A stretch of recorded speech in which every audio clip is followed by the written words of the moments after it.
ভালোবাসা শুধুমাত্র একটা শব্দ হয়ে থাকে যতক্ষণ না কোনো স্পেশাল একজন মানুষ তোমার জীবনে এসে এটার মানে বুঝিয়ে দেয়। তবে এটা সত্য যে সব মেয়েরাই এমন একটা ছেলেকে জীবন সঙ্গিনী হিসেবে খোঁজে যে তাকে মনে করিয়ে দেবে যে সব ছেলেরা একরকম হয় না।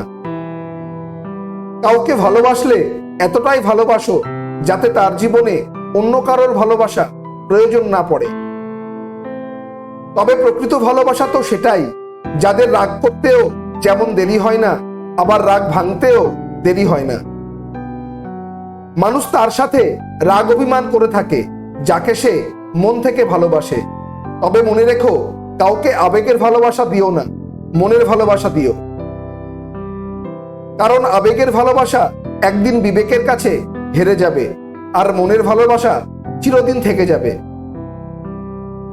মনে রাখবে, যখন কেউ কারোর জন্য কাঁদে সেটা হলো আবেগ, আর যখন কেউ কাউকে কাঁদায় সেটা হলো প্রতারণা, আর যখন কেউ কাউকে কাঁদিয়েই নিজেও কেঁদে ফেলে সেটা হলো প্রকৃত ভালোবাসা।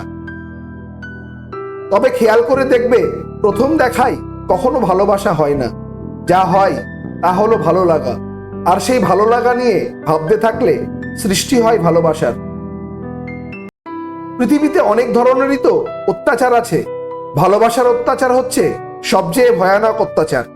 এই অত্যাচারের বিরুদ্ধে কখনো কিছু বলা যায় না, শুধু সহ্য করে নিতে হয়। ভালো লাগা এমন একটি জিনিস যা একবার শুরু হলে সবকিছুই ভালো লাগতে থাকে। ভালোবাসাবাসীর জন্য অনন্তকালের প্রয়োজন নেই, একটি মুহূর্তই যথেষ্ট।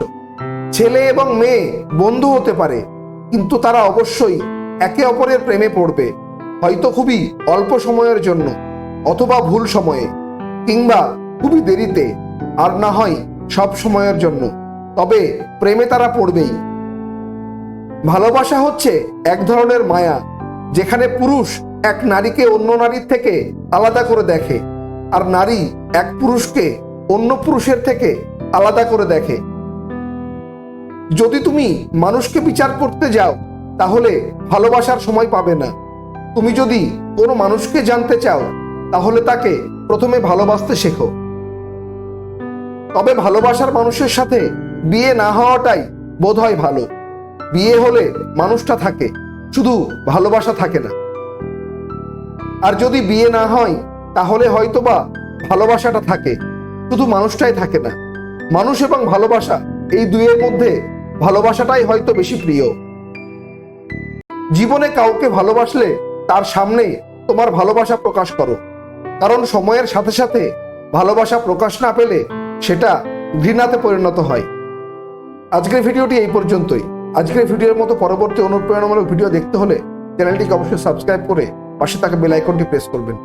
ভিডিওটি কেমন হলো তা কমেন্ট করে জানাবেন, এবং ভিডিওটি অবশ্যই লাইক ও শেয়ার করবেন, কারণ আপনার একটি লাইক আমাকে এরকম আরও ভিডিও আপলোড করার অনুপ্রেরণা দেবে। ভিডিওটি সম্পূর্ণ দেখার জন্য ধন্যবাদ।